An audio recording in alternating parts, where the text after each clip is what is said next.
नमस्कार, मैं हूं श्वेता सिंह।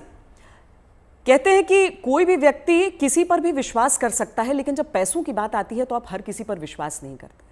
लेकिन कुछ नाम ऐसे होते हैं जो नाम आप अपने पैसों के साथ भी उन पर भरोसा करते हैं, उनकी जो सलाह है, उनका जो मशवरा है उसे लेते हैं। ये सबसे सरल और सामान्य भाषा में मैं अपने मेहमान का इंट्रोडक्शन आपको दे सकती हूँ। डॉक्टर विवेक बिंद्रा, बहुत बहुत स्वागत है आपका। और ये बहुत बड़ा कॉम्प्लीमेंट होता है क्योंकि लोग जनरली अपने पेरेंट्स की, अपने भाइयों की, अपने बहनों की, इनकी बातों पर विश्वास करते हैं। जब अपने पैसे की बात आती है बहुत सोच समझ कर सोचते हैं कि पता नहीं कुछ गलत एडवाइस न दे दे।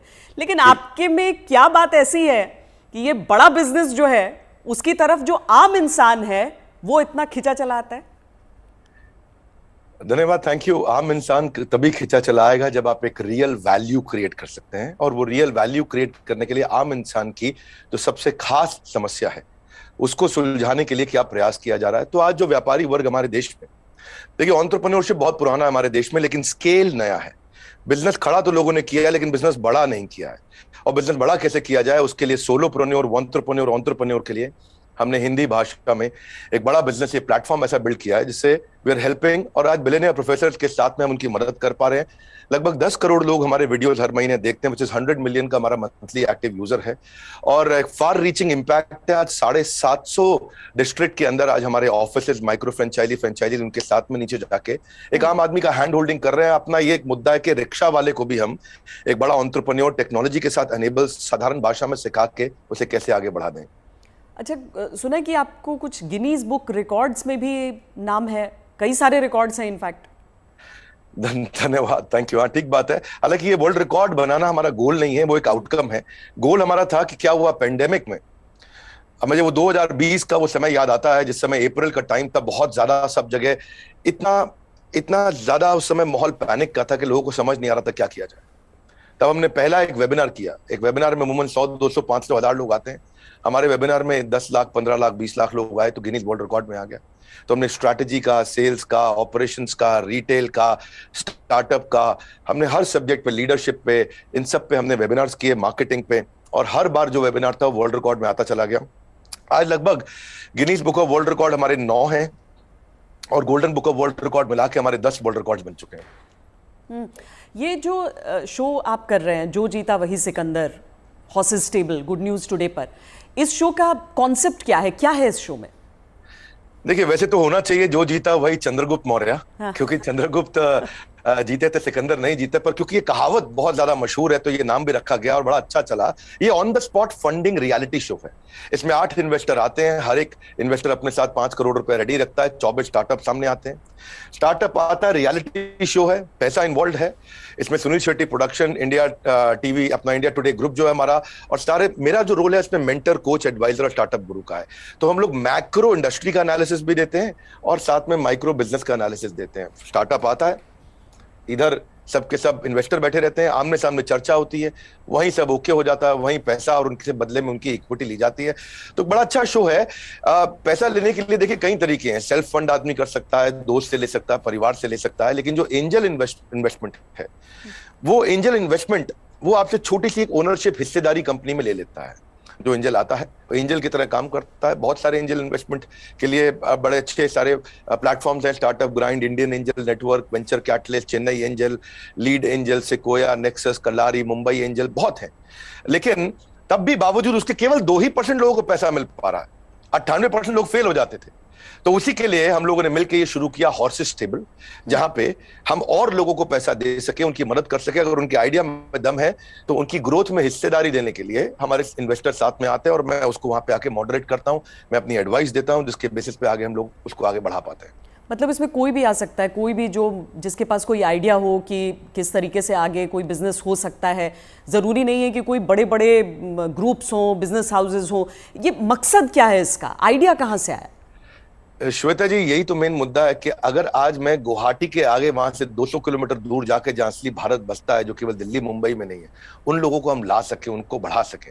देखिए, आइडिया यहां से आया कि एक एडम स्मिथ नाम के जेंटलमैन रहे, उन्होंने मैक्रो इकोनॉमिक्स पे किताब लिखी है। 200 साल पुरानी किताब है, उसको पढ़ने के बाद कुछ नहीं चाहिए। वो कहते 4 चीजें होनी चाहिए। एक जिस देश की पॉपुलेशन बढ़ रही है वहां बिजनेस अच्छा होगा, जहां टेंडेंसी टू कंज्यूम है, हमारे देश में स्वतंत्रता बहुत है, कुछ भी कंज्यूम कर सकते हैं, हमारा देश चाइना की तरह नहीं है। तीसरा, जहां एंटरप्रेन्योर बहुत है, और चौथा जहां इनोवेशन है। तो चारों लिहाज से 4 में से 3.5 नंबर इंडिया को दिए जाते हैं। इंडिया में एंटरप्रेन्योरशिप बहुत तेजी से बढ़ रहा है। तो हमारे को, आपने पूछा आइडिया कहां से आया, आइडिया यहां से आया कि गड्ढा ढूंढने का एक ट्रेनिंग दिया जा रहा है, इसके द्वारा लोगों को इंस्पायर किया जा रहा है कि कैसे एक स्टार्टअप आए, क्या वो कस्टमर का टाइम बचा रहा है तो उसको पैसा मिल सकता है, हाँ भाई बड़ा अच्छा कर रहे हो आप, क्या वो कस्टमर का एफर्ट बचा रहा है, क्या वो कस्टमर का कोई कंफ्यूजन घटा रहा है, क्या वो कस्टमर के लिए सामान सस्ता लेके आ रहा है, क्या वो कस्टमर की प्रायोरिटी पे उसको फोकस करा रहा है, क्या वो कस्टमर को बढ़िया स्किल सर्विस, क्या वो कस्टमर को कोई वेंडर आइडेंटिफाई करके दे रहा है, क्या कस्टमर के लिए कोई कन्वीनियंस क्रिएट कर रहा है। तो बेसिकली ये Urban Company Oyo, Swiggy, Ola, Zomato, Flipkart, Just Dial, Zoom, ये सब इंडियन स्टार्टअप्स हैं जो कस्टमर की कोई ना कोई समस्या को सुलझा रहे हैं। और जैसे वो समस्या सुलझाते हैं, और इसी के लिए हम इंस्पायर करना चाहते हैं कि स्टार्टअप ऐसा ही है जो कस्टमर की बर्निंग प्रॉब्लम को, ज्वलंत समस्या को सुलझा सके। पर इसके आगे क्या होगा? मतलब अगर कोई इंसान है, जैसे मान लीजिए मेरे पास ही कोई आइडिया है, तो मुझे तो बिजनेस चलाने के बारे में मालूम नहीं है, फंडिंग अगर मान लीजिए मुझे मिल भी जाती है यहाँ पर, तो आगे क्या बिजनेस चलाने में मदद भी मिलेगी? बहुत अच्छा प्रश्न है आपका। देखो, जब इन्वेस्टर आता है ना, तो वो स्मार्ट कैपिटल लेके आता है, केवल पैसा नहीं लाता है, वो एक हैंड होल्डिंग सपोर्ट लेके आता है। बड़ा बिजनेस साथ में, हमारी कंपनी भी आ रही है तो हम उनको लाइफ टाइम मेंबरशिप देते हैं, ट्रेनिंग देते हैं। देखिए, जब इन्वेस्टर आता है तो वो स्टार्टअप को मेंटरशिप देता है, एडवाइस देता है, रिसोर्सेज देता है। तो इसीलिए ये जो हॉर्सेस टेबल है, जो हमारे आज यूट्यूब चैनल पे आ रहा है, जीएनटी पे आ रहा है, गुड न्यूज टुडे, और अच्छा नेटवर्क आपने चालू किया है, तो ये हम यहाँ पे इन्वेस्टर एक स्टार्टअप को आगे जाके और फंड रेज करने में मदद करता है कि सीरीज ऑफ इन्वेस्टमेंट पिचेस डाल सके। हर स्टेज पे उसके साथ इन्वॉल्व होता है। एक आइडिया स्टेज से रेवेन्यू जनरेटिंग स्टेज तक इन्वेस्टर साथ में जुड़ता है। कई बार तो इन्वेस्टर अपना फ्री ऑफिस स्पेस भी देता है। अगर आपकी कंपनी छोटी है, आप हमारे ऑफिस जाकर शुरू कर सकते हो। उनको डिजिटल मार्केटिंग सपोर्ट देता है, टेक्नोलॉजी बनाने में, मैन पावर लाने में। तो ऐसा नहीं, इतना ही नहीं है, बल्कि मैं आपसे ये भी बताऊंगा कि फंड का इस्तेमाल कैसे हो रहा है, इस पर भी स्टार्टअप आकर के स्टार्टअप के ऊपर इन्वेस्टर नजर रखता है। इन्वेस्टर देखता है कि ड्यू डिलिजेंस करता है, उनको स्मार्ट कैपिटल देता है, उनके नेटवर्क को बढ़ाता है, उनको फ्यूचर इन्वेस्टर अट्रैक्ट करने में पूरी मदद करता है, उसको ब्रांड बिल्डिंग करता है, उसका माउथपीस बन जाता है।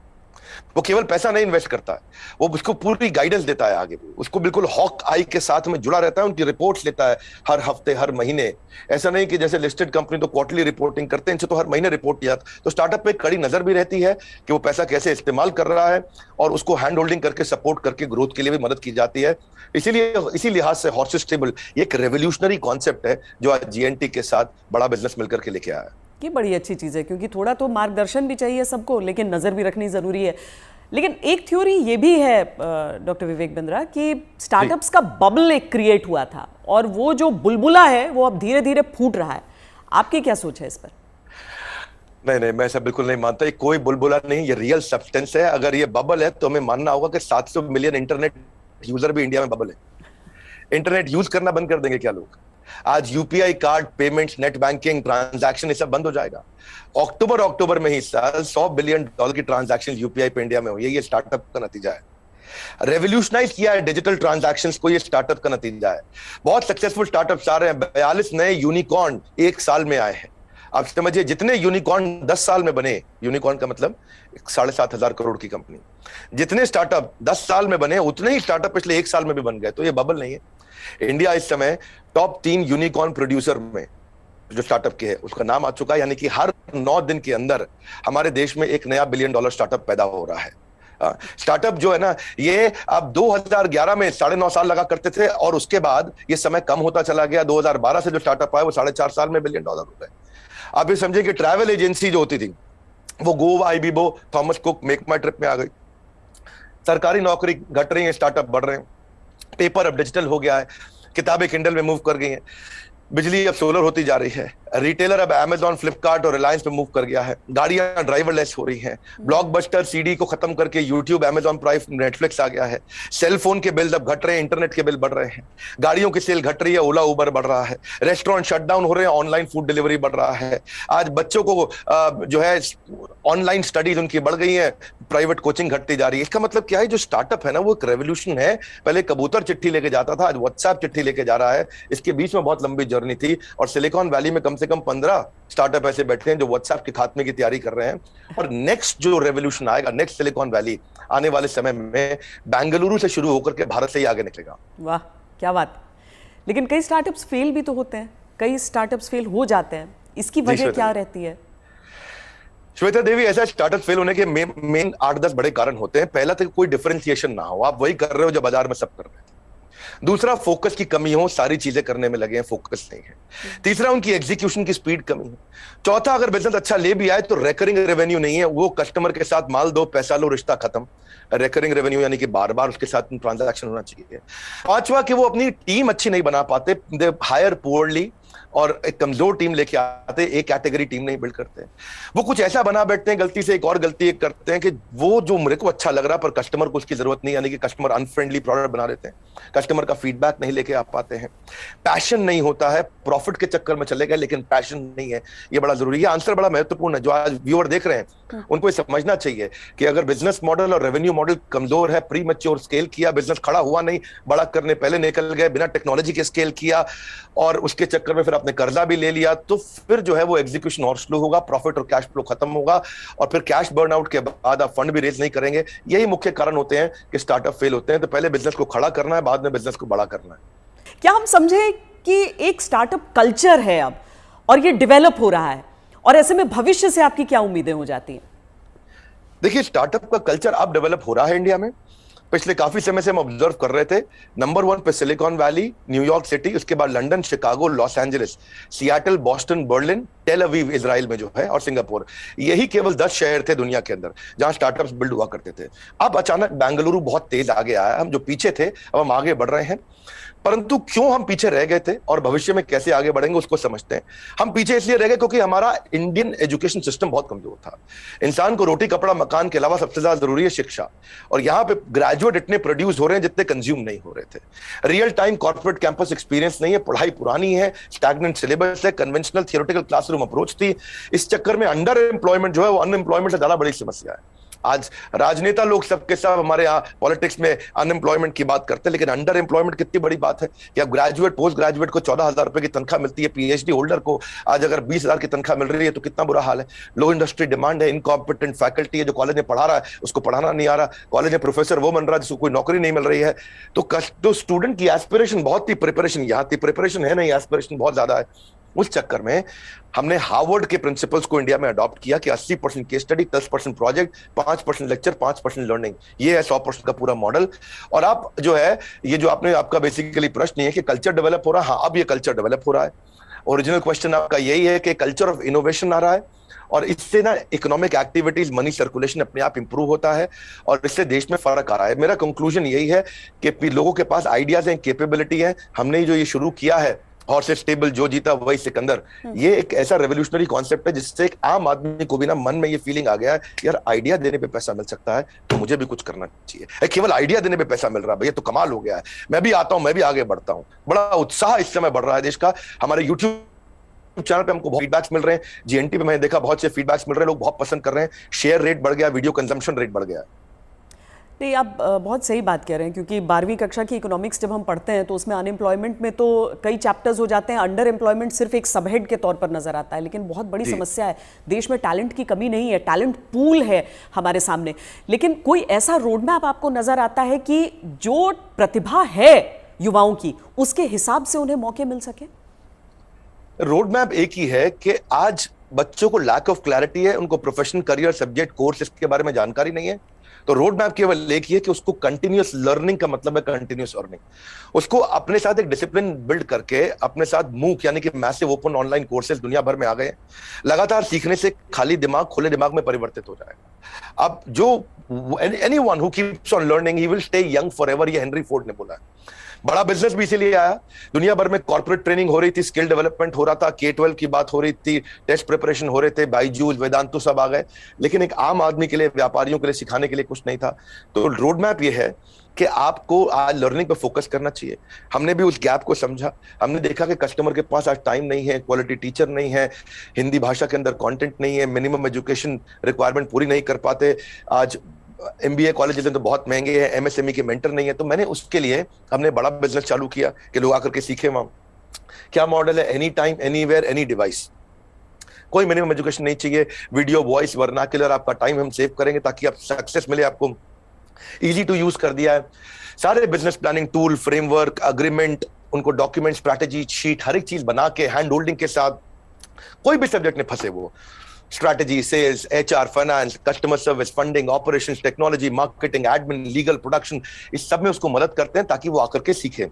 तो बेसिकली रोड मैप ये है कि आदमी को सीखना चाहिए। हमने ऐसा किया है कि हमने 750 रुपए महीने पे एक एग्जीक्यूटिव एमबीए उसको कराना शुरू कर दिया है। 1500 रुपए महीने पे हमने एक अडल्ट को एमबीए कराना शुरू कर दिया है। सिखा कौन रहा है मेरे साथ? मेरे प्रोफेसर ये कैटेगरी है। Kent RO, Patanjali, Amul, Morgan Stanley, Somani, Apollo, Ford Motors, इन सबके चेयरमैन हमारे साथ जुड़े हुए सिखा रहे हैं। Dainik Bhaskar, Lal Path Lab, Xiaomi, HDFC Limited, जब इनके चेयरमैन एक अच्छा बिलियनियर प्रोफेसर आके सिखाता है और वो लर्निंग देता है और इतनी अफोर्डेबल प्राइस पे देता है, तो उससे रेवोल्यूशन आ रहा है। यही कारण है कि आज देश में बहुत सारे लोग हमारे साथ जुड़े हैं, जिसके कारण हम वो सीख पा रहे हैं, आगे बढ़ रहे हैं। तो रोड मैप सब लोग को मेरा एक ही मैसेज है कि अगर आपको अर्निंग बढ़ानी है तो पहले लर्निंग बढ़ानी होगी। क्योंकि अमूमन ऐसा होता है कि कुछ बड़े बिजनेस हाउसेस, हम सब टाटा बिरला को देखते हुए बड़े हुए, लेकिन वो मोनोपोली है इतना भी समझ में आया। कुछ कठिन शब्द लोग सीखते गए, लेकिन इतना भी साथ में सीखा कि सारा कंट्रोल इन्हीं के हाथों में रहेगा। लेकिन क्या ये स्टार्टअप कल्चर जो है वो बिजनेस डाइवर्सिफिकेशन में मदद कर सकता है? श्वेता देवी, अब जमाना बदल गया है। पहले $1 बिलियन कंपनी बनाने में जो 50 साल लगते थे, 5 साल में बन जाती है। जो हमारे यहाँ टॉप रैंकर सबसे बड़े अरबपति 1950 में थे, उनमें से अब कोई दिखाई नहीं पड़ता है टॉप अरबपति की लिस्ट में हमारे देश में। अचानक जमाना बदल गया है। इनफैक्ट सन 2000 तक भी Naukri.com, मेक माई ट्रिप, इनको 14 साल लगे $1 बिलियन कंपनी बनने में। पर आप उसके बाद देखिए, फ्लिपकार्ट, पॉलिसी बाजार, जोमेटो आया तो इनको 14 साल नहीं लगे, ये 8.5 साल में $1 बिलियन हो गए। पर उसके बाद में देखिए, नाइका, ओयो, उड़ान और ओला इलेक्ट्रिक आया, ये 2 साल 3 साल में $1 बिलियन कंपनीज हो गए। तो अब जो है वो कॉर्पोरेट्स की बपौती नहीं रह गया है बिजनेस। अब पहले हुआ करता था कि बड़ी मछली छोटी मछली को खा जाया करती थी, आज बहुत सारी छोटी मछली मिलकर बड़ी मछली को खा जाती हैं, और उसी रेवोल्यूशन में हम कंट्रीब्यूट कर रहे हैं साथ में। डॉक्टर बिंद्रा, बहुत मज़ा आया आपसे बात करके। और एक चीज़ मैं कहूँगी कि आमतौर पर क्या है कि ये बिजनेस के कॉन्सेप्ट्स जो हैं उसमें अंग्रेजी का इतना इस्तेमाल होता है कि आम लोग कनेक्ट नहीं कर पाते हैं। आंकड़ों का इतना इस्तेमाल होता है कि लगता है कि यार ये तो हमारे बूते की बात नहीं है। आप इतने सिंपल तरीके से समझाते हैं, मुझे लगता है इसीलिए ऐसी चीज़ों पर भी लोग आपकी बात को समझते हैं, आपकी बात को मानते हैं। और ये जो जी, हर एंकर के साथ भी उतना अच्छा नहीं लगता जितना श्वेता देवी आपका इम्पैक्ट है और आज तक का इम्पैक्ट है। मैं तो मतलब मानता हूं उस बात को कि आज तक जितना न्यूट्रल और जितना अच्छा चैनल रहा है, और खास तौर से जो आपने इन्फ्लुएंस क्रिएट किया, तो आपको बहुत बहुत बधाई। धन्यवाद, आपने इतना समय लगाया आज लोगों को इन महत्वपूर्ण पहलुओं पर हम चर्चा कर सके। Thank you so much. Thank you so much. धन्यवाद श्वेता देवी, थैंक यू।